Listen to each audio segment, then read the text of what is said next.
So it's tough. Mm-hmm. Yeah, they move you. That's the thing with seniority. Everything's on seniority, so yeah.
Busy, busy, busy, huh?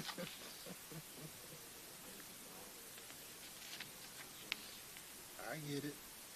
I get you, bro.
You may want another call.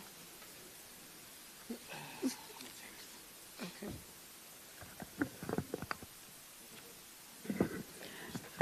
You sure? No, we'll start and then you could go. Okay.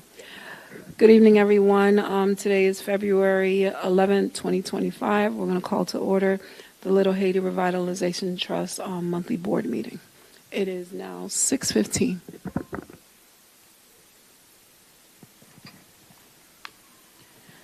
This is roll call. Leslie England Dorlands, Present. Ashley Toussaint, Alyssa Zapata, Present. Robert Holland, absent, Rudy Meme. Present. We have quorum to proceed. Any person who acts as a lobbyist pursuant to City of Miami Ordinance Number 11469, codified in Chapter 2, Article 6 of the City Code, must register with the city clerk prior to engaging in lobbying activities before city staff, boards, committees, and the city commission. A copy of said ordinance is available in the office of the city clerk, City Hall. The material for each item on the agenda is available online on the city's website. Any person may be heard by the board through the chair for not more than 2 minutes on any proposition before the board, unless modified by the chair. If the proposition is being continued or rescheduled, the opportunity to be heard may be at such later date before the board takes action on such proposition. The chair will advise the public when the public may have the opportunity to address the board during the public comment period or at any other designated time.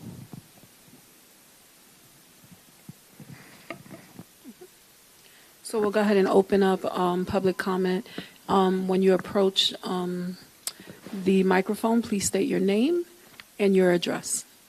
You'll have 2 minutes to address the board. This is roll call. This is public comment.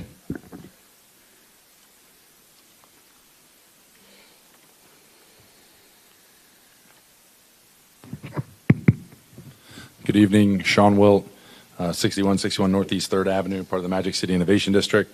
Thank you, board, for being here tonight. Just wanted to give everyone an update on our intended plans for our food truck that we mentioned a few months back. So we are hoping to launch the Foodie Village and the Magic Market, farmers market and flea market adjacent to it. We're trying to get food trucks to start showing up on site as early as the end of this month, and then have a grand opening with the Magic Market. So the Foodie Village will operate basically 7 days a week. And with 2 food trucks that have propane, we are trying to find more food trucks that operate only off electric. So that is something that is going to be a need that we have so that they can operate during the week as well. And then on the weekend, Saturday and Sunday, we'll be open to have up to 70 vendor tent setups and vendor spots, as well as additional food truck operations on site every Saturday and Sunday. So we're definitely looking forward to the local community getting involved. Hopefully, artisans, craftsmen, artists, and whatever it may be that can come out and actually, start small businesses within the Magic Market. I think, as everyone knows, we are part of the Magic City Innovation District, SAP. There is an open air retail market throughout the future promenade that we build. So we look at this as hopefully that initial phase, initial cultivation of local small businesses able to start here and then grow into actually have markets in our open air retail market as a part of the promenade. So thank you.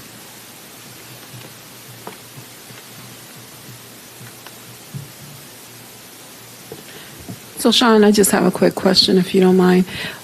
Since you are promoting small businesses in the Little Haiti area, any incentives for those businesses that would go into the promenade or this open air space? At the end of the day, we look at this as the opportunity. The vendor tents are going to start out. They're going to be basically $80 a day, so $160 for the weekend for the 10 by 10 stall. And really just trying to provide the place, the opportunity that is within the local community. We're trying to set up the website and sign up forms and all that stuff that I spoke to the CEO, Joanne, that once we have that established in the coming, hopefully it's probably going to be early next week, we'll send that out, and hopefully through the trust they can send out to the community and the whole contact list to have that to go in and start getting more information. Appreciate it.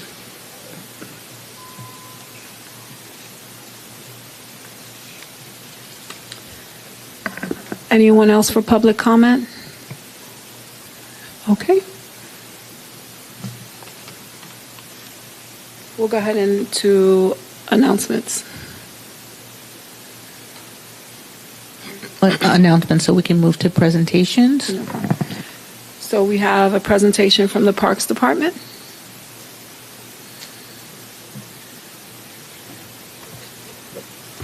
Good evening. How's everybody doing? Good evening. Good evening. Good evening. Chris Evans, the director of the City of Miami Parks and Recreation Department. Good evening. Also have Laclevia Morley Snipes here. We have a couple of announcements. Good stuff. First, I wanted to take the opportunity to introduce our new cultural center manager. Dasha St. Remy is here. Dasha. Welcome to the team. Dasha, born and raised in the county of Dade. She's back in Miami from Philadelphia, has a background in the arts, and is celebrating the Eagles win. So she has a background in the arts. Definitely lucky to have her with us. I know we're bringing her on board. Laclevia's doing a great job of just bringing her on board and catching her up to speed on all the things we've been working on here. So I definitely wanted to say that. And then also I'll just give just a slight repair repair update on a portion of the facility before I hand the microphone off. The AC in the theater and the cultural center building, we're finally there at the finish line. It'll be done on Friday. They had some additional testing there for the last week and a half that took them a little longer to finish the project, but we've gotten confirmation from our General Services Administration Department that it would be ready and be completed on Friday. So the AC will be up and running there. And we have a couple of other announcements and programmatic announcements as well. Good evening, everyone. So just a few updates.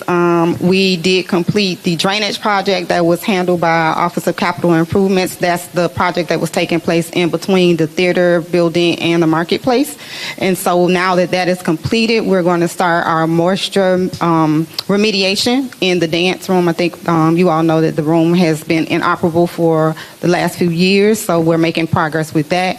Once the mitigation is done, we're going to replace the dance floor and then replace some of the cabinetry in there. So we're looking at probably the next 2 or 3 months. We should have that completed and be ready to start programming in that area again.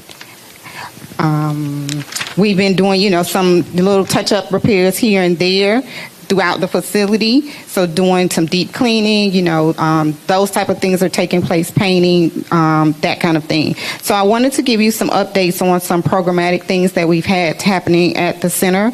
Last week, we started the activation of a 6-week film program with teens. We're in partnership with the Florida Film House and their Film Youth Program. So the teens in the area, majority of which are students at Edison. So that's going to be a 6-week program taking place every Wednesday from 3:30 to 5:30. Tomorrow will make their second week that this has been taking place. We also are getting ready to partner with the city's Economic Innovation and Development Department, also at Chase, and they're implementing a small business program, that as well as the 6-week program, and we're also partnering with the trust to help facilitate that. So that class, the first class, will be taking place at the end of the month, and it is open up to all of the community. They did issue a press release yesterday, so that is being facilitated by Chase Bank. And now to talk about Black History programming. So we started last week with a line dancing class. We had a free movie for the community. This week, we have an art talk that's going to take place at the facility. And then we are, highlighting vendors that will come on, for the marketplace on the weekends. Next week, we have a free film taking place. And then, we have the Sounds of Little Haiti. On the 22nd, we're doing Painted with Soul. That'll be in the courtyard. The art, we have visual and digital art that should be up by the end of the week. We already have some digital art displays that is being displayed in the theater foyer, and we'll have some art up in the gallery by the end of the week. We invite you to join us. All of the events are free. You can follow us on our social media handle on Instagram, LHCC Miami. So please spread the word, look and see what we have to offer. So far, the events have been successful. And I think, yes. The strategic plan is being finalized. The consultant is wrapping that up. So once we get those result backs, we are looking to have a community meeting to share those results and then discuss what our implementation stages and our plans are going to look like. Trying to see if that was everything. I think that's pretty much it. I'm going to bring up Dasha to introduce herself. We are planning to start having meetings with local, the resident companies that use the facility and some of the organizations that we partner with. We also are going to meet, we're going to be implementing some additional programming. So we're meeting with those organizations as well. So we just ask that you give her a little bit of grace until she gets, situated. And then we'll be taking additional meetings with the community members. So I'm just going to allow her to briefly introduce herself. Good afternoon, everyone. My name is Dasha St. Remy. I go by DeSaint. Dasha is fine, DeSaint. I am an artist. I'm an artist who love artists. My background is in social service. So I've worked with kids and adults in the past. I'm also a minister, ordained. So my background is a plethora, and so I believe I am strategically placed here for such a time as this. And I hope to work with each and every one of y'all in some capacity and continue to revitalize Little Haiti. Thank you. In regards to our updates, did anyone have any questions? No. Thank you. Thank you.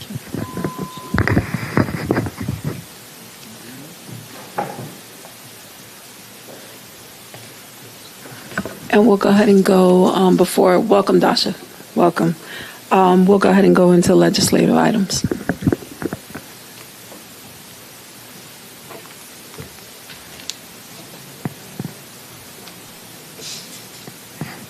The first item we have as a resolution is an amendment to a previously approved home rehab exception amendment. So the original amount that came before the board at the end of last year was for $62,600. The Department of Community Development is requesting an additional $1,005 for a total amount of $63,605. So this resolution is to approve the additional $1,000 and bringing the total amount that was previously approved of the $62,600 to $63,605.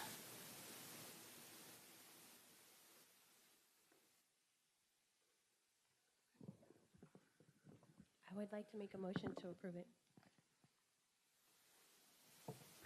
All those in favor? Aye. I think he stepped away. We may have to wait. You have quorum. You We could have still quorum. vote. Okay. Motion passes. If I could just take a second, I have a request. Since we've been doing this and we've been distributing things in the community, we kind of hear about it. We get a basic plan and we provide the funds.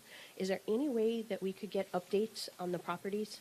I mean, a couple of them I know what's going on because I drive by them on a regular basis, but there's some other ones that maybe haven't gotten started yet, maybe stuck in permitting, there might be an issue. Maybe if we could get like little updates about, maybe they've got permits, they're working, it's finished, some before and after pictures for the trust records. If we could do that, I think it would be awesome to be able to keep track of what we've been able to do throughout the community for the businesses and now the homeowners with this new grant. Yes, we're going to circle back with the small businesses. They are required to do an update, provide us photos and, all the improvements that they did. We'll be doing that probably within the next 60 days or so. So we'll make sure that at that time to bring it back to the board with that information. For the home rehab, we only have one that's currently in that construction phase, which is the one that we're approving. The other one is still going through the approval process, but we'll make sure to follow up once it's complete as well. So do we need to put some time parameters around that? Because as we're approving this, we should at least, is it on a quarterly basis? Because sometimes within 30 days, maybe things are not moving, things are stuck within, the processes and procedures at hand. So do we want to do something quarterly, or do you want to handle it through the CEO report, or actually have some updates on a quarterly basis? And I think that quarterly basis should be when we approved the funding. So we can do the quarterly report and group a set of the businesses and whatever updates that we have, and at that time. Yeah, so if anything was approved in quarter one, then quarter two we'll be talking about this group. So, okay.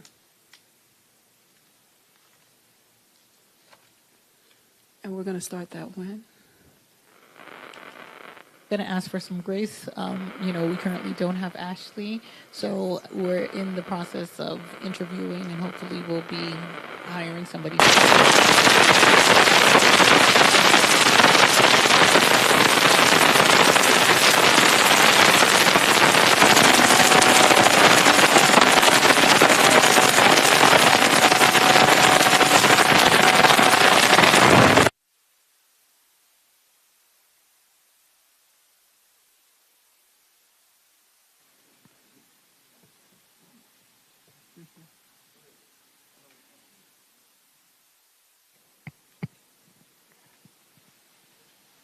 So I would say if we could have at least another 60 days at a minimum to be able to do that.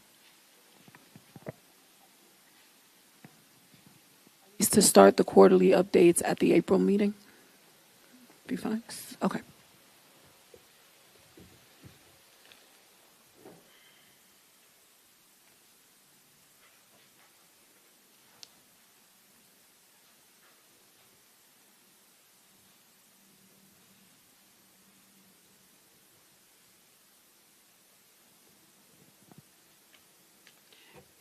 Go ahead. Any other legislative items? That's the only item tonight. So you can go into your CEO report. Yes. Just to, I'll start off with some administrative updates. The trust is going to be partnering with Catholic Charities to provide financial literacy course. It will be held once a week for 2 hours over 5 weeks.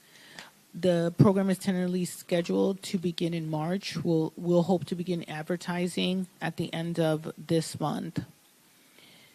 As Parks mentioned, we are participating in a small business workshop series with the City of Miami and also Chase Bank that will be launching on February 26th. We'll begin to market that through our distribution channels as well. As I just stated, we're currently conducting interviews for the Special Projects Coordinator position.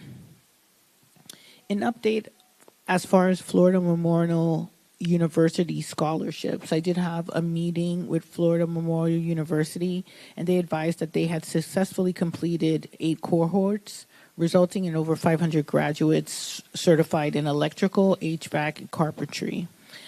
Each of these graduates are also OSHA certified. They will be providing us with information as far as the zip codes and the location of where those graduates live. And we'll be discussing opportunities in the future to collaborate as far as trainings and employments in the near future. Through the chair, really quickly, could you maybe highlight why that's significant to the trust? Sure. So the scholarship fund was actually created through the developer agreement, in which Magic City, I believe, donated $250,000, and so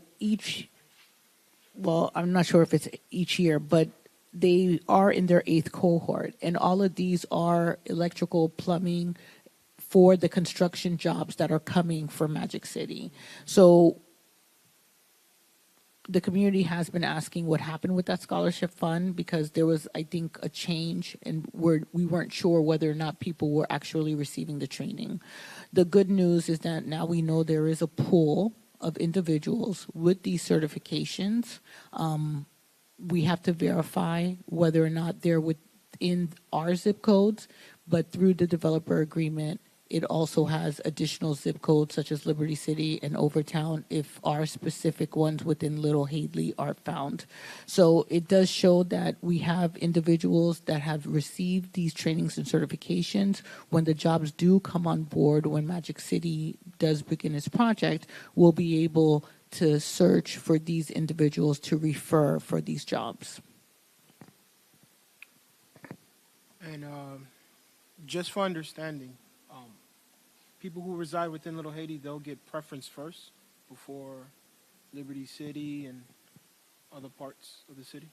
Yeah, so inside of the developer agreement, it does list the zip codes, and it does start within Little Haiti. And then I think we're the first tier, and then it goes tier 2 and then tier 3. Okay. Thank you. Sean, feel free to correct me if I'm wrong. Okay.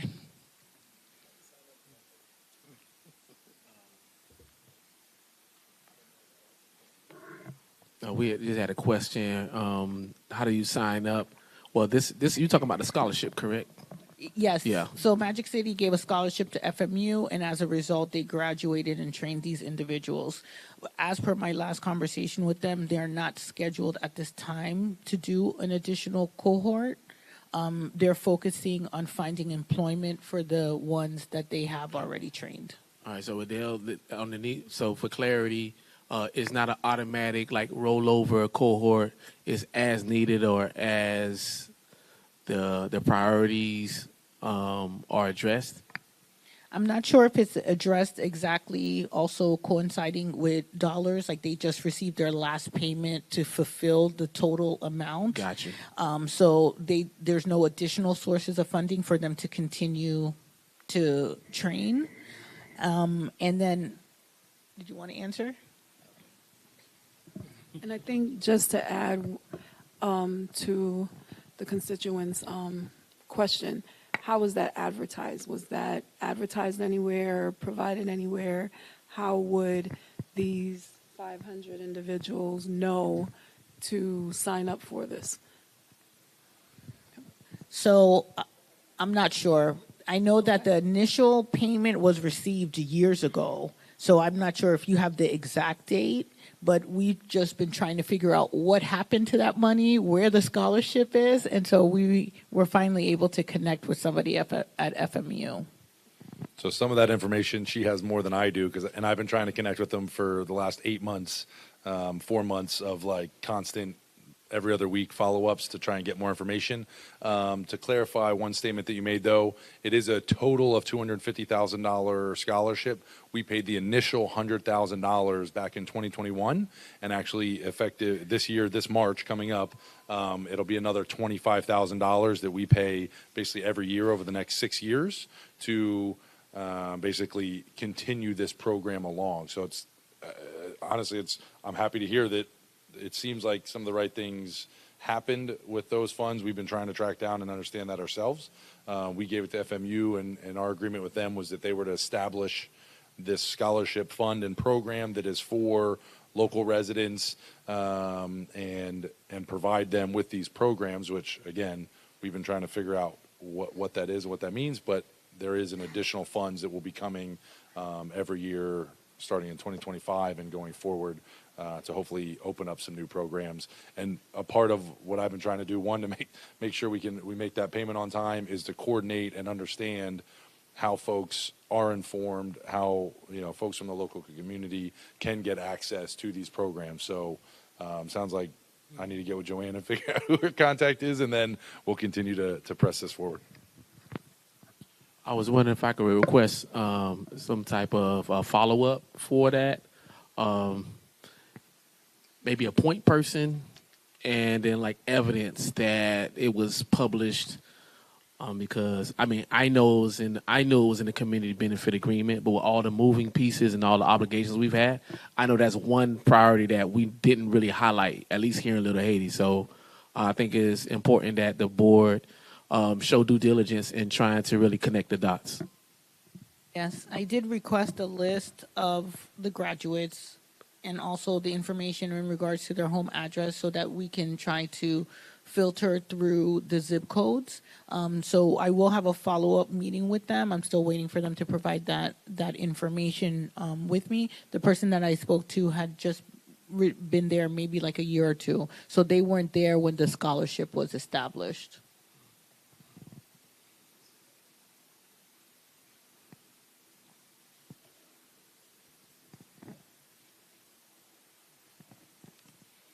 Okay, so I'm going to move forward. The next update I have is regarding the cultural overlay district. I did have a meeting with the planning department since there was a question as to whether or not the overlay district was still in existence after Miami 21.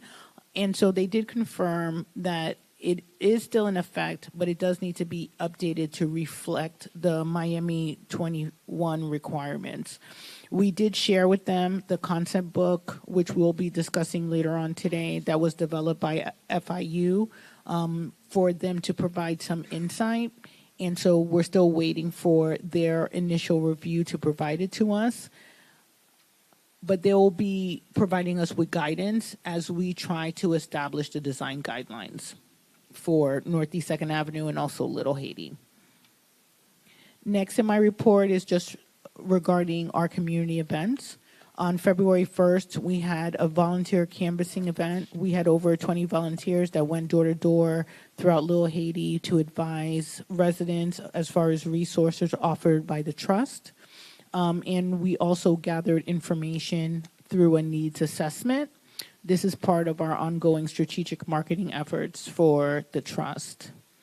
The next event that we hosted was on February 5th. We had an open house series. Every month we are going to be having an event that sheds light on different resources in the community. On February, we had focused on services for the youth.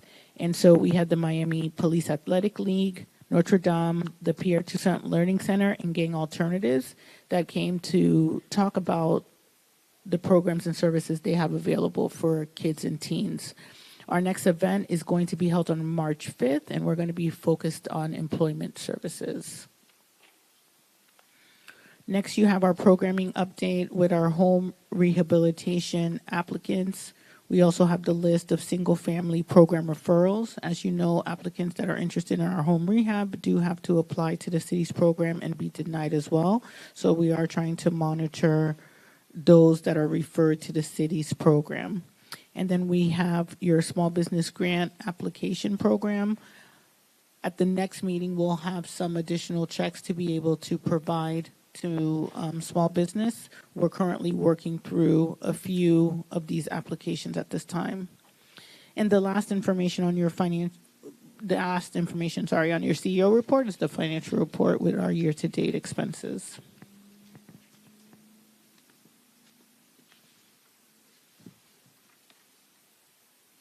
Are there any questions on the CEO report?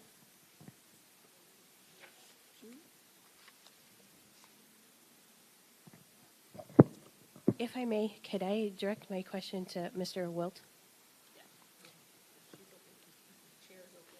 Yeah. No, Yeah, I gave asked approval. her. Yeah, thank you. Mr. Wilt, I have a question for you.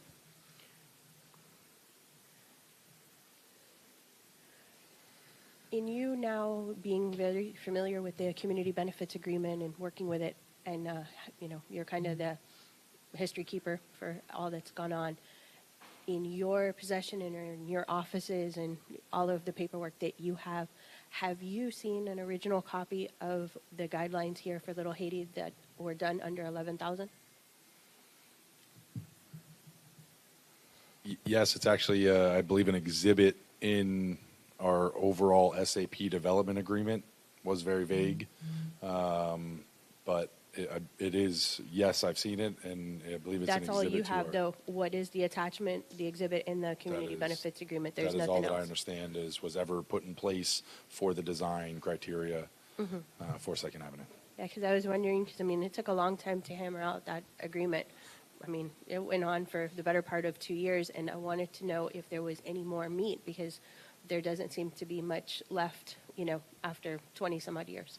So. Yeah, and again, that was what was in the original prior code before it went to Miami 21. That was the legacy document, so that exhibit is what was included within our development It's referred agreement. to numerous times in the community benefits agreement, so I don't know how we can enact it. I was very curious to see if there was any more diagrams or examples or anything like that. There's nothing else that we've seen. Awesome, thank you.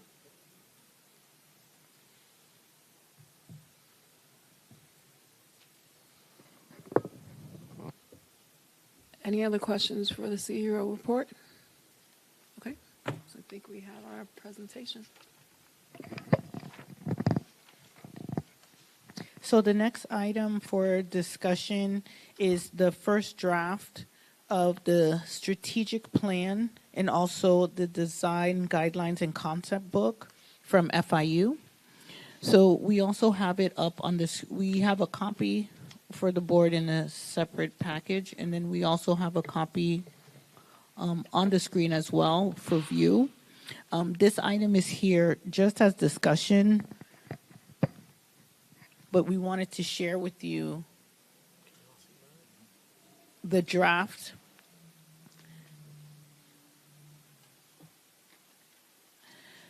So the strategic playbook, and I'm just going to give a very brief overview. FIU would like to meet with each of the board members individually to be able to review and gather the feedback.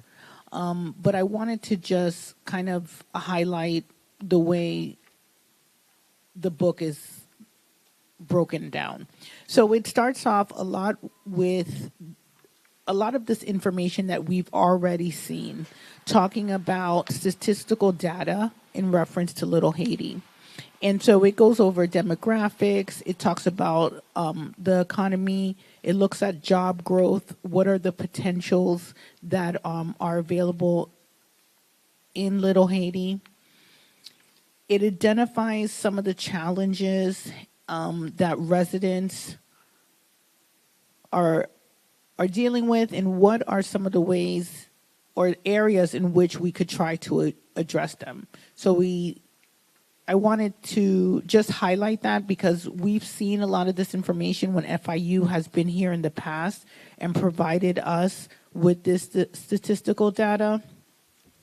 The second part of the playbook more goes into the strategies, and that's what we've been waiting for. So it calls this. So it established a mission and vision statement for us as an organization, and it looks to see how we should be able to utilize our dollars currently that we have and some of the strategies in order to do that. So one, they talk about leveraging funding, and they provide us with some options on how we should be able to do that, and mostly it's with partnering with other organizations, utilizing tax credits such as the enterprise zone, the federal opportunity zone, looking into Main Street America, which is a nonprofit organization that focuses on commercial revitalization. It goes into utilizing and capitalizing off of the culture in order to continue the promotion of Little Haiti as a destination.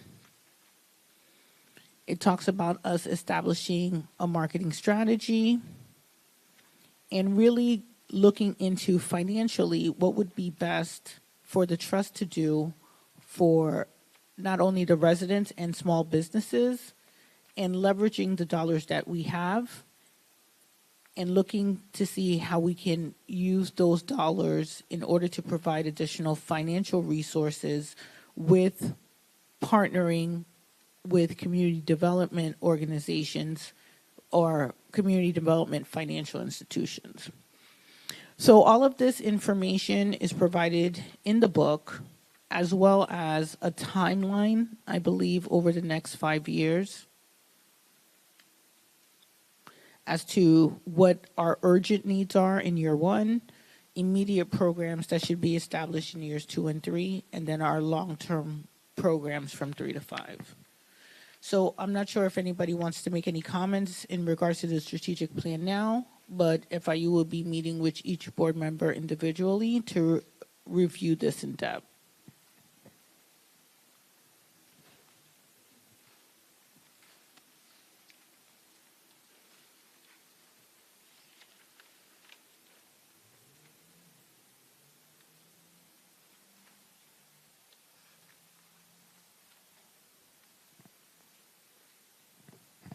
If there's no question, I'm going to move on to the design guidelines and. I have one question. Sure.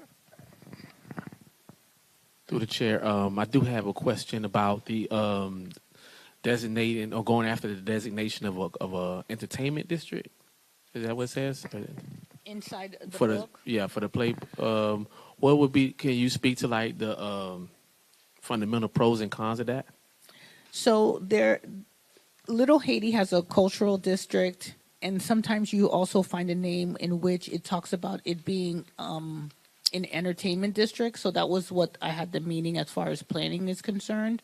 But there's additional, additional advantages if we were to look at, I forgot the exact term of the word, but I'd have to look into it, for us to become a district. One of the things is like for the overlay, a lot of the advantages that we are allowed to receive are not even being implemented. For example, you're allowed a certain number of liquor licenses.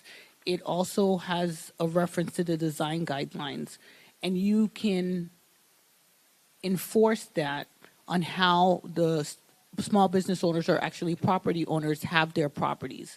As of now, even though it's in existence, but there's no intertwined with Miami 21, they're not able to enforce what the Second Avenue should look like as far as visually.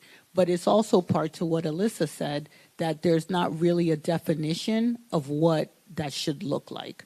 So with us going and establishing an entertainment district, and with this concept book that we're going to look at right now, we can state these are the colors, this is the type of materials, this is the look and feel of what it is that we'd like.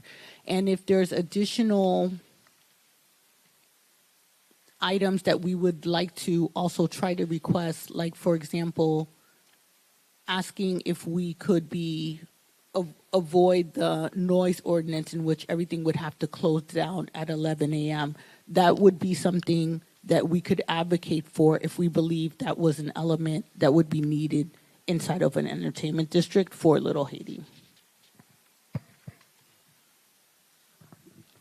And I just through the chair again, one of my concerns is that I can't, in a superficial way, see how that helps the residents. You know, like a liquor license, those are very expensive and hard to acquire. So I don't know how the average Little Haiti resident would benefit from that. I know that's just a one-off kind of benefit that you say, but I'm thinking about, you know, the constant conversations are around, you know, rent going up, not having affordable housing, not having a lot of like educational programs. So I want to dig deeper, and hopefully in the presentation and upcoming presentations that whatever district we go for, you know, that there's some social benefits to it, to the average person, you know, that we can enjoy and continue to preserve the culture. We're still a long way off. Our initial concept book talks about more about the look and feel of the design district. That's what we had our meeting with planning to see what our options would be if we wanted to go into looking into and designing more of a district. But we're not at that point as of now. But the concept book is the next item in which we, sorry, go ahead, Alyssa. Before you finish on this part, I just wanted to make sure, since I've been kind of the driver of this and I've been pestering since nearly day one about preserving at least from 54th Street to 71st Street along Northeast 2nd Avenue. And yes, there's been some discussion about having some forms of entertainment, and that's been knocked around for quite some time. But the intent here isn't to have, you know, nightclubs, bars, you know, like you're saying, with 4 COP liquor licenses and all of that. If that is a accessory and the restaurant opens and it does well, more power to them. But my intent and what Joanne's been working on and what I've been, you know, trying to get FIU to latch onto is a cultural preservation district. Something left here to identify with. This building is very noticeable. It's kind of the anchor, you know, kind of using this and extending that and making sure we have the right architecture. We incentivize that when a developer comes in, they want our support. Okay, well, maybe we can trade for some colors or for some affordable housing or for, you know, reduced rents for 5 years or 10 years for small businesses, things of that nature. So in creating this district, I want to have, you know, a place, a central location, a main street in Little Haiti, and have guidelines. So when a developer comes in, we're not here discussing it every time. Here you go. You want our support? This is what we're asking. These are the benefits we'd like. These are the things we'd like to see. We want walkable sidewalks, street furniture, plants, all of those different types of things out here. We want to create a downtown that people can come to and identify, you know, with Little Haiti. So that is what I want to be very clear that I'm not trying to create, you know, where 1111 is, where space is, or, you know, things of that nature. You know, this was kind of based off of my experience with the MIMO district. Yes, it's a different base. That is for mid-century architecture. This would be for cultural preservation, not architecture, but same, you know, same concept, same feel. Have a area marked off, and, you know, we would have something in downtown Little Haiti to be proud of. Now, if this festers and this, you know, spreads out through the rest of Little Haiti, and we can keep it going, and people would like support, and they want to, you know, do different things in their developments and have the street frontage painted certain colors, certain, you know, different aspects, no problem. You know, if it ends up over on 79th Street or it ends up back on Northwest 5th Avenue, wonderful. But it's very difficult. This is a hard animal to manage. So I chose just this small, area out here to start with. If it snowballs, wonderful. But the idea and what I've been pushing for is just Northeast 2nd Avenue here on 54th to 71st. Thank you.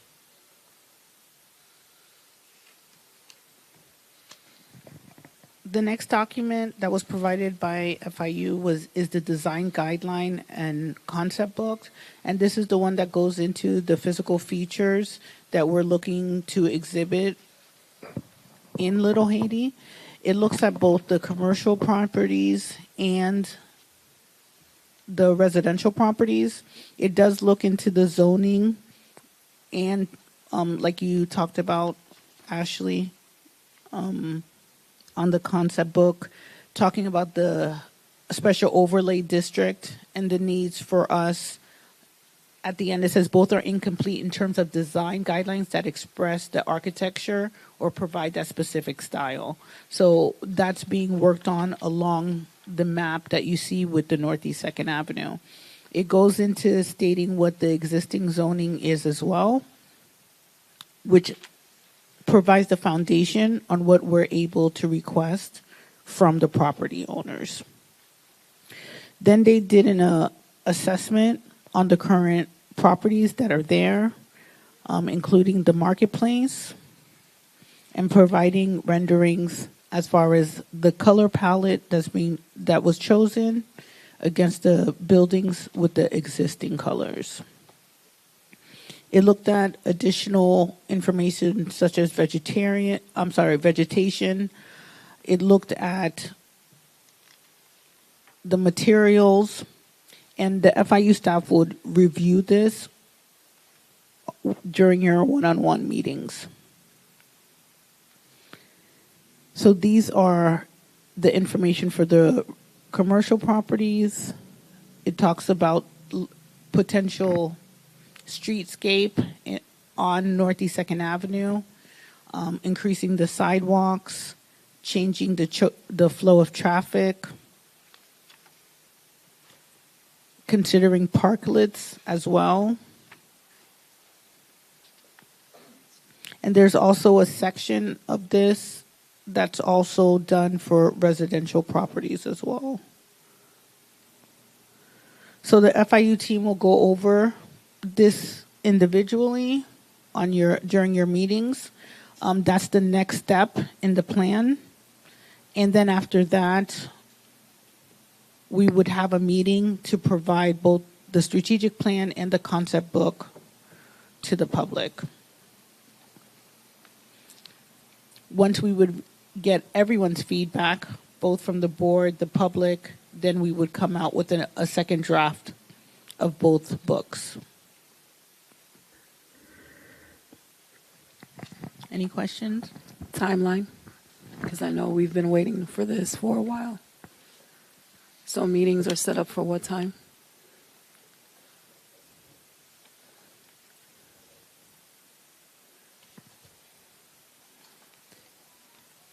I have 3 board members already scheduled for meetings for next week. We'll probably go into the second week for board member meetings. And then we can schedule a meeting for the public as soon as the first week of March. So 2 weeks of interviews, then we're doing a public meeting. So that puts us 3 weeks. And then that feedback is given to FIU. What is the turnaround time for them to update this? They Because could we probably can't- have it so- updated probably within 2 to 3 weeks. I would say a minimum of like 2 weeks would be needed. Because we definitely can't repeat No, this timeline. I think Of the course. board and the board members have been beyond patient with this item. So we're looking before our next meeting, March 11th, for them to update and come back to the meeting. Because I think they've worked on it extensively. whatever updates or feedback we get from the public or they get from the board, I think can be updated immediately. It doesn't need 30 days, reasonable, 45, but it can be 8 months. Correct. I think we should aim for the public meeting to probably be the first week of March, prior to our board meeting. Do we need, so the public meeting is to get the feedback from the public, right?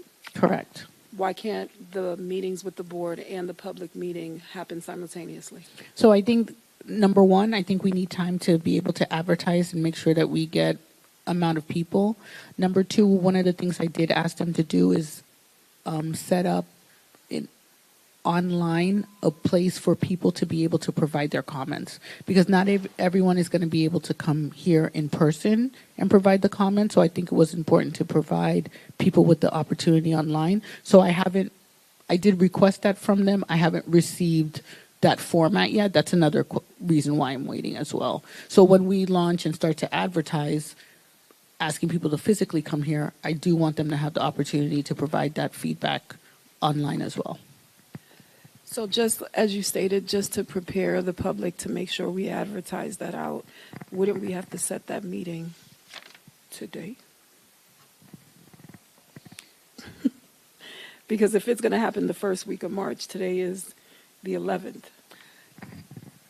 Yes, today's the 11th. I think having a good 2 weeks of advertisement is sufficient. I would have to schedule with FIU to know when they're available as well to be here to do that meeting. And I think we also need to discuss the strategy in which how the information is delivered to the public. Some of the information is very technical, as far as not only the research and data, some of the information in regards to the zoning. So I'd like to make sure that it's presented in a way that is easy for the layman to understand.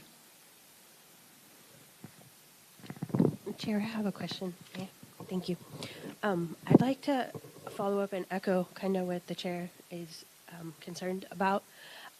Additionally to this process finishing up and us getting a final draft, when we have met in the different charrettes and this last charrette that we'll do, we put in a lot of time and effort. People give their comments, they participate.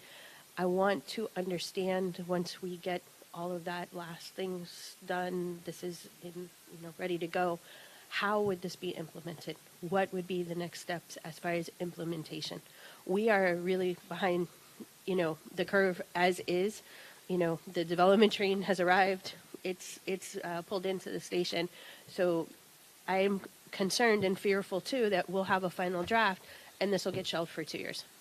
So I want to understand from FIU, from city staff, who needs to be necessary in this process to keep it going and it doesn't kind of fall off. And we've got a great, concept here. We've got our concept book, our guidelines, everything's done. Now what? So if we could kind of tie that up, because we're going to have a charrette and people are, well, when does this get implemented? What do we tell them? So one, FIU and the consultants were contracted just to create the plan for us. So any parts as far as implementation would be up to the board and the trust as far as staff in order to be able to implement. Understood. That would be. That's why I'm asking for. Yeah. Can we include city staff now? We have them come to the charrette? When we get our final plan, can they attend our meetings? Whether that's historic preservation, planning, zoning, land use. I'm not sure who the right folks would be, but I think if we don't start putting this into play, it will be 2 years before we can implement anything. So the planning department would be involved just for the zoning issues and the cultural district overlay issues, but not as far as everything else, as far as the strategies of the. So what board would they go before then? Would they go before the Planning and Zoning Board or the Historic Preservation Board, or who would have jurisdiction over the guidelines? But that's something, from my understanding, with our concept book, that's not sufficient for us to go to the planning department and advocate for any type of designation as far as the district is concerned. These have to go twice before commission. I mean, this is a huge, long, that's why I'm saying we need to bring in staff now. I mean, we need to have more of, when we finish up and we're getting to the last charrette, so that we're all on the same page. We have the city involved, FIU involved, the board involved, the community involved. I mean, to push this forward, I mean, this has many more steps to be a recognized district that's enforceable. Of course. And so with our concept book, once we as a community, let's say the board, stakeholders, the city has a unified vision, the next step should really be doing an RFP process for an architectural firm to really go ahead and lay the foundations of what we can then take to planning that can go to the city as a resolution. What we have as a concept book is a preliminary draft. It's called a concept book. It's not sufficient enough for us to be able to move forward at the level with the city. And that's why I had the meeting with planning to ask for their guidance as we continue to move forward. So this is a concept which we still need to ensure, is that really our vision for what we want? Just like with the strategies. They may say this is what they feel that we should be doing in year 1, year 2 and 3, in year 5. But as a board, you may think some of the strategies outlined in 3 or 4 should be implemented in year 1. That's the purpose of the meetings and also the community input as well. And we also have to look as to whether or not some of the strategies that they are putting in there is feasible for us to be able to do as well. So yes, FIU came with strategies that they're providing us, but as a community, we may not agree that's what we want to move forward. So we still have a little bit of work to do prior to coming to a final plan that the board can adopt as a resolution.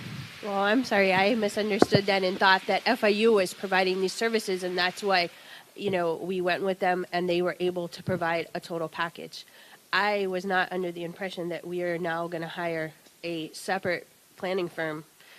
I was not under that impression, and I mean, in the with Magic City, the SAP, we are actually supposed to work with Magic City to come up with a beautification plan for Northeast 2nd Avenue, and so which goes into landscaping and all of those issues. The concept book is that. I would say maybe it's like the original, it's the start of where we eventually would want to be, but there's still a lot of legwork. Some people really want to see the streets go down to one way each lane. Some people are very adamant against it. But these are the kind of things that, as a community, we need to determine and then have actual renderings and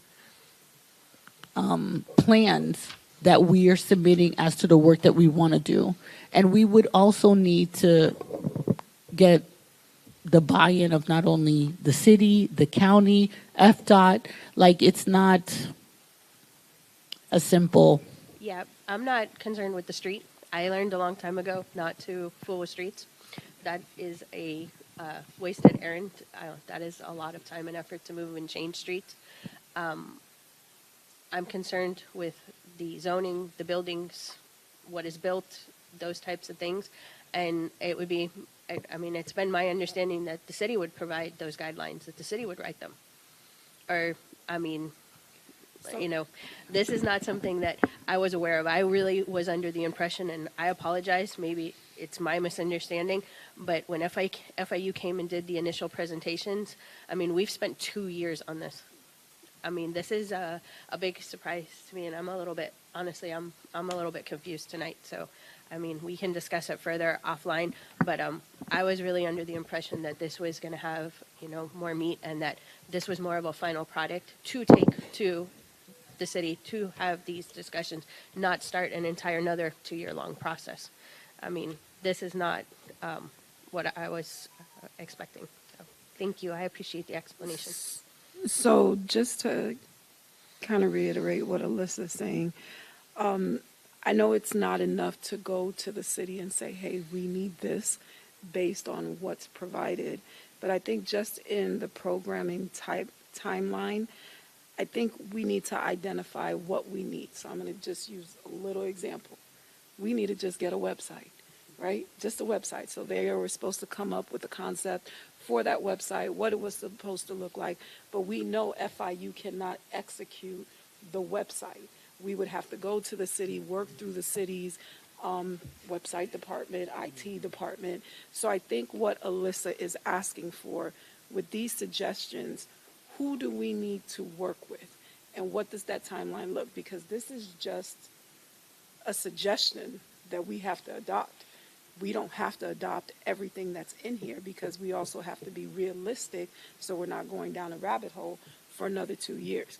Now, there are some projects that may take longer than others because you have short-term goals and you have long-term goals. So when we get to review this and have that discussion with FIU, I think as a board, we really have to make a conscious decision which ones are going to be priority, which one may be a programming for 5 years, 7 years, whatever it is. But this is not a one and done. I think what I understood with this concept book was to lay the foundation, because we no longer can say we're an infancy board, but there were a lot of things that needed to get started, and we didn't know which one we needed to prioritize. And so I think FIU just kind of laid the foundation for us, but some of these things are going to take much longer than others. So I think we just need to come up, because if we're talking about 1 year, it took them a year to get us the program. So we're already late. Like, we're already late. So this should be maybe 2 years or 6 months, whatever it is. But I think, there's some things that we really can get up and running, but we have to be strategic and saying which ones are going to be priority right now. And some of those priorities that need to be right now take long. You understand? But what can we meet? Short-term goals, long-term goals. So when we have these meetings with FIU, I plead to the board, make sure you're giving all your opinions and your feedback, because if this does not represent what we want, we need to let them know that. So, but I think just for us, I think just having what would this look like. So if we wanted to establish the Little Haiti Community Development Hub, right? What does that involve? Who else do we need to bring to the table? What does that timeline look like? I think that's where the confusion is, because concept book, we're running, and it's not like that. This was just to kind of gather us and put us together because everything was moving in different places. So I think this was just more strategic for us to organize us as opposed to starting to do different things. So, but I think Alyssa's right. We should at least, in order for us to make a decision, what's going to be priority and what's not going to be priority, we really need to know which other departments or what the process intersects with these strategies. So inside of the book, I think it depends on what the strategy is. Sometimes it's telling you to partner with other organizations. Based on our organization and our capacity, it may say partner with a CDC if you want to build affordable housing, because we don't know how to build affordable housing. We're not going to go out and do it. So that is their strategy when they, in the book, for example, is to partner with a CDC. There's other things that we do have the capacity to do as an organization, right? As staff, we would be able to accomplish. There may be things that the board may decide, is it worth it for us to do that investment as far as time? I think there's a chart also in which they put in a timeline. They have costs that are associated with some of the strategies. So partner with a CDC, it may cost X amount of dollars. It may take you 2 years in order before you're able to achieve this strategy or this goal. There is a chart at the end of the strategic plan that also outlines that as well. So some of these questions that you're asking are already inside of the strategic plan according to the strategies that are identified. So So I see the cost benefit.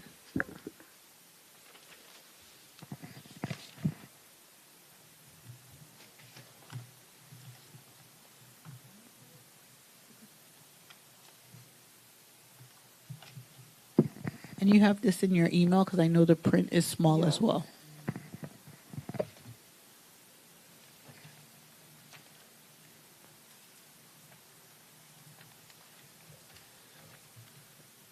So yes, it is that cost benefit summary.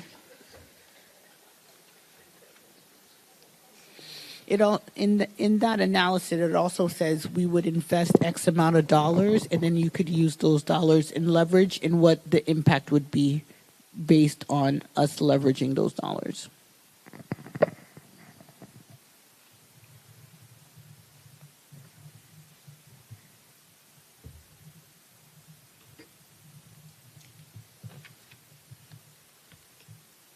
What's my meeting schedule? Oh, it's next week. Okay. 'Cause I thought it was tomorrow's meeting because gotta digest.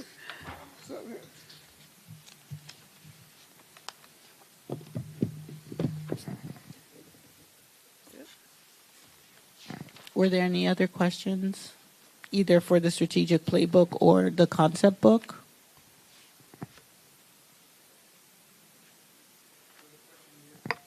Public comment is closed, so we don't take questions from the public unless the board votes to reopen public comment.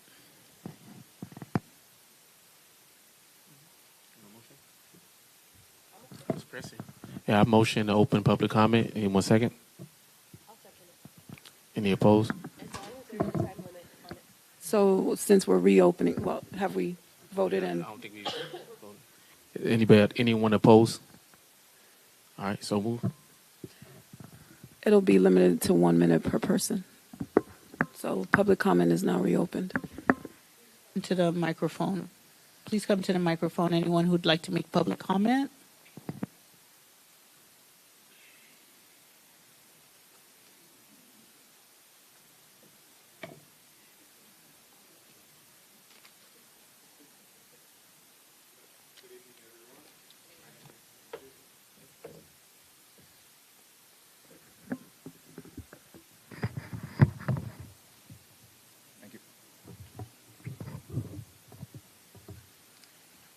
Thank you. Yes, good evening, everyone. My name is Cliff Toujours. I'm a community resident and I'd say stakeholder. And I'd like to first and foremost salute the board members for their effort and dedication to this revitalization project. Also extend our regards to the executive team, if I may refer to it like that. And my question is about the communication channel between the community residents and the trust communication team.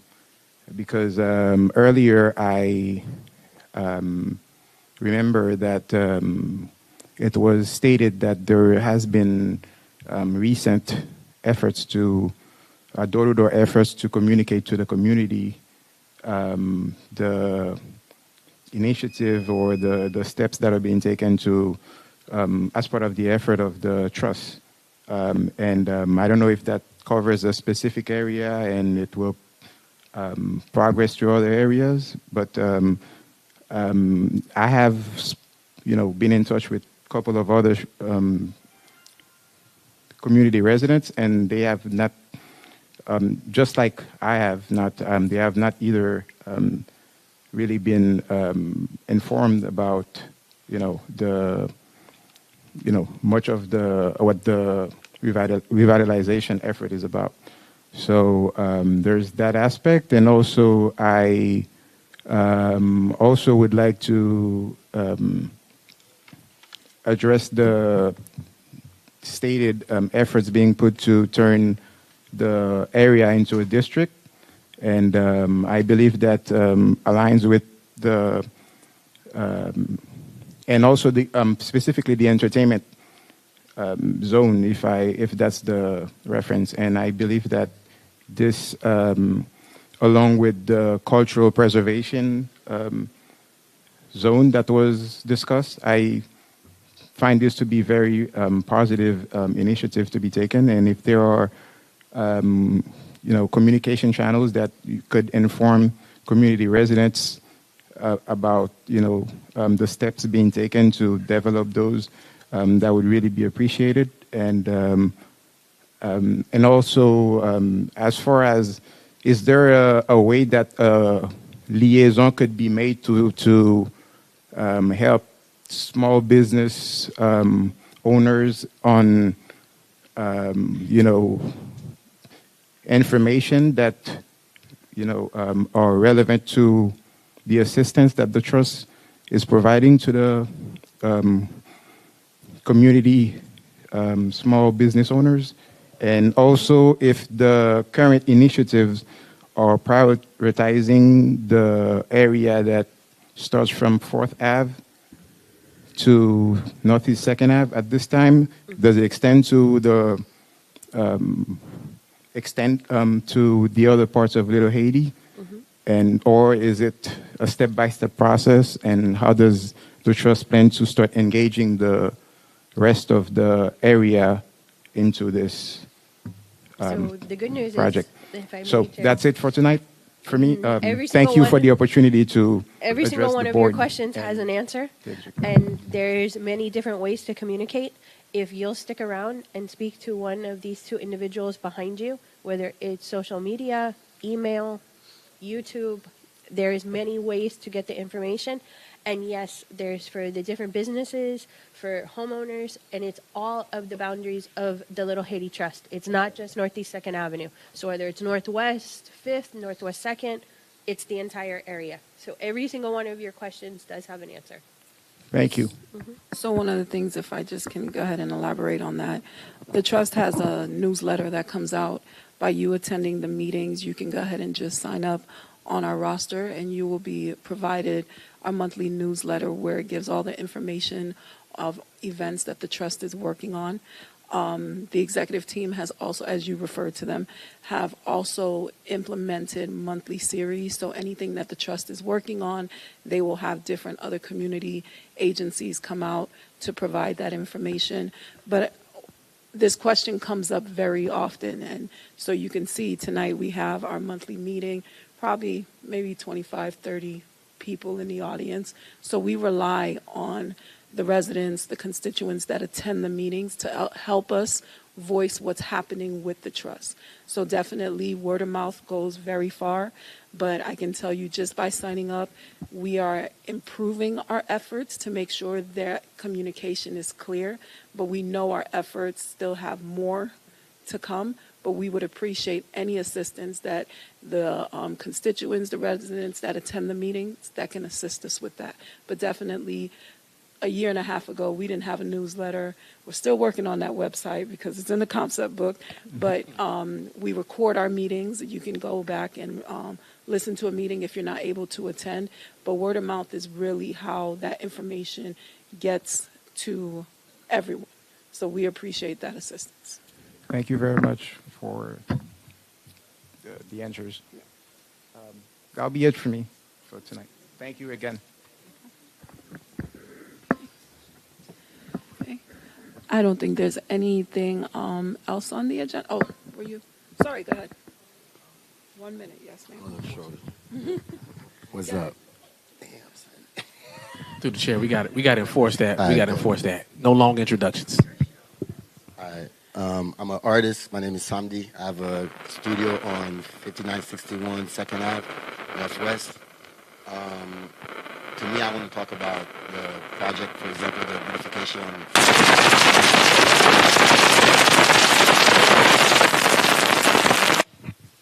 We're going to give you back those 10 seconds. Don't worry. All right, cool.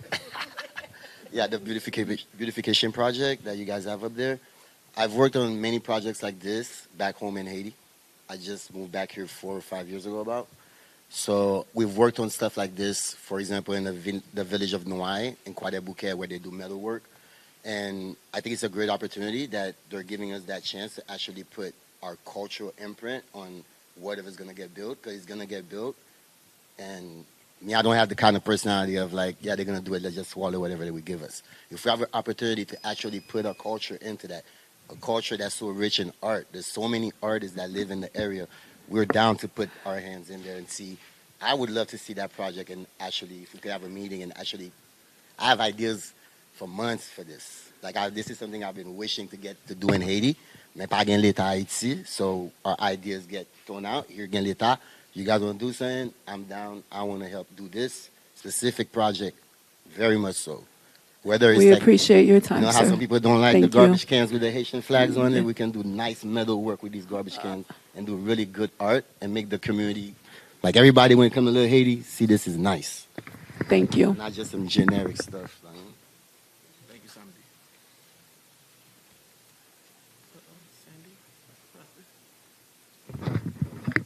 Hello, everyone. I'm Sandy Dorsonville, 55 Northwest 69th Street. My question is, I haven't heard you guys talk about the numbers. Where are we going to get the money to make all these things happen? And what's the timeline for those numbers? And who's going to get paid to do this? Like, I just haven't heard any numbers. And this is like several meetings.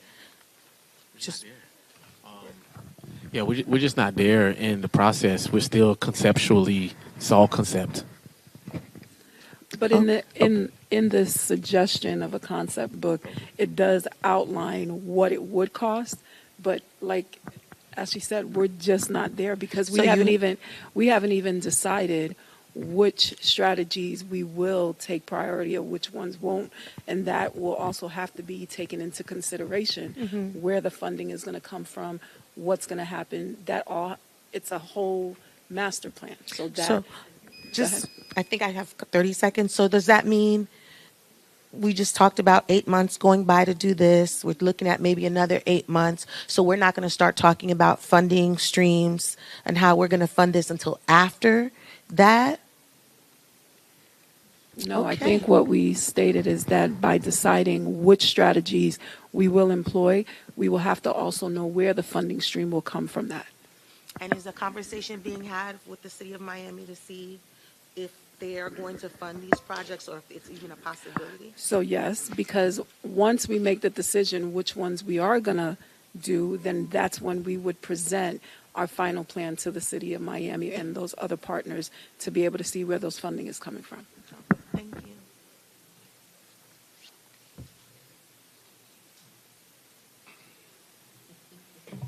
Good afternoon. My name is Mario, and this is my first time attending the board meeting.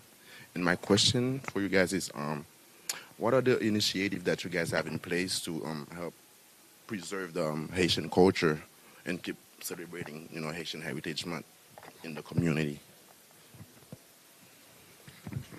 I mean, March is right around the corner, Joanne, we can go ahead and give them a preview of what we've done in the past. Haitian Heritage Month, it was specific. Just Haitian heritage in general. Don't gotta just be a man. So last year, we administered a program for District 5 Chairwoman King's office, and we gave over $100,000 to, I believe it was, I don't want to say an exact number, but I want to say I think it was 18 different organizations that did events throughout the month. And so on average, they received about $7,500 per organization to fund them. In addition, last year, we put up honoring Haitian heritage banners with the Negmawa all throughout Little Haiti. Some of them are still up there today. We had done a mural on the first roll down shutter here at the Caribbean Marketplace. I think that's what we did last year for Haitian Heritage Month. And also, you guys also gonna cover like the marching band that be performing on the weekends. That's part of the Haitian culture, and I was one of the members that started this like 25 years ago, I believe so, 2003. So what are the initiatives towards the marching band, the Gagana Haiti, how we keeping the culture, like, so with this new projects going on? Sure. So one thing which goes back to the first time people wanted the trust to fund Haitian Heritage Month. One thing that people have to remember is that the dollars that we received from the cities have to be focused on certain areas: affordable housing, economic development, small business development, beautification, parks, and community education. Culture is not one of them. The word Haitian isn't one of them. So everything that we do has to be tied to what I call them are the 6 pillars of what we do. So we don't fund cultural events just to fund cultural events. That's why we have Chairwoman King's office, who is willing to help us fund those type of events. But we are restricted as far as what we can use those dollars for. So at this time, we don't fund any of those type of initiatives. Okay, one last question. Also, do you guys also? I'm sorry, time for the next person. Thank you. Next time. Yep. Fritz Fenelon.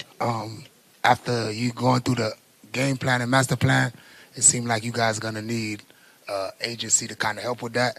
Innovative Little Haiti is volunteering my services to kind of help facilitate some of these programs. So we don't have to go another 2 years or all that with some of these initiatives that's in there. So Innovative Little Haiti is volunteering their services once again. So, I send you some emails and stuff like that, and we can see how we can work together. And I just want to clarify, it's the strategic playbook is strategies on how to move all of our initiatives forward. It's not just about the design. The design information is in the concept book. But under the strategic plan, it talks about how we can make economic impact. And a lot of the things that they're recommending is leveraging things that already exist, forming partnerships with organizations that already have that, or financial institutions, or how we can utilize the dollars that we already have. So a lot of it is a game plan. It's not a bunch of projects that need for us to be investing dollars. And it talks about how if we invest a certain amount of dollar and we leverage it properly, this is the impact economically it has within us. So this isn't a bunch of products for us to go and purchase or processes for us to accomplish.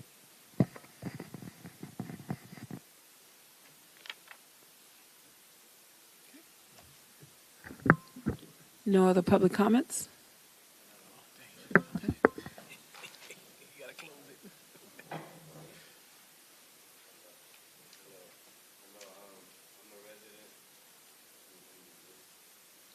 gotta turn your mic up.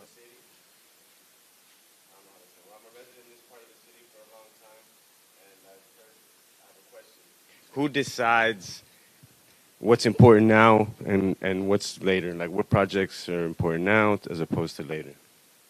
Who's the decision maker with that? Who's the smart guy? That's what I want to know. Or woman. Yeah, that's Whatever. thank you. Person. That's just not. I'm sorry, Vice Chair. That's not how the process works. It's not one person.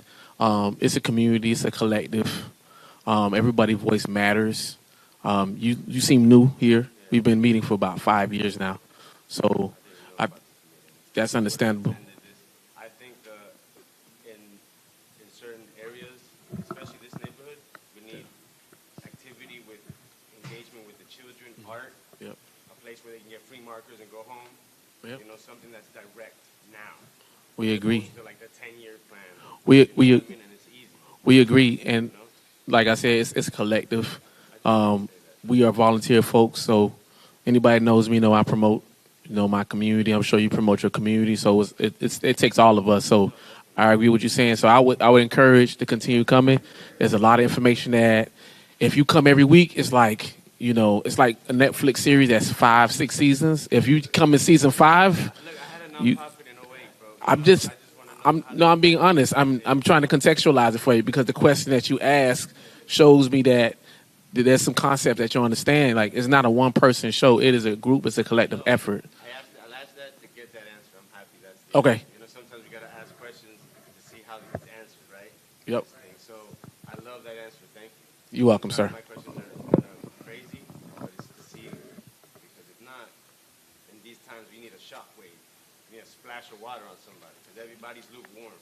You know what I mean? Thank you. Thank you. I'm gonna keep coming here. Thank you guys. Appreciate you. Thank you. Thank you. So public comment is now closed. Anything else left on the agenda? Okay. Meeting adjourned. You'll never beat my time. You'll never beat my time.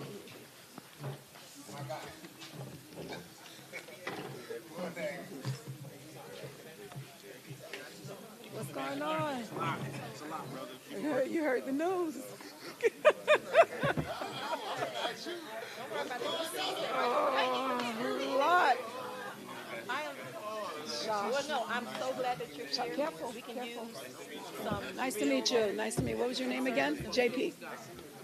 Really? Where? I went to Southbridge. Yeah. Okay.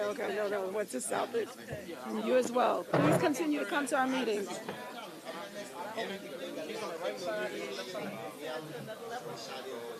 Yeah, because, it definitely.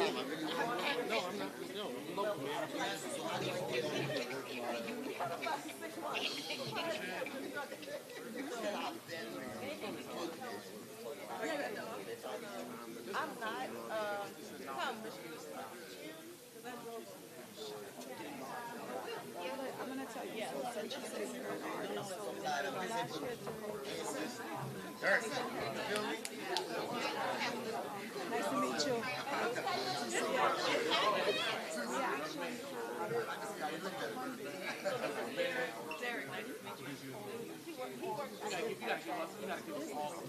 Okay.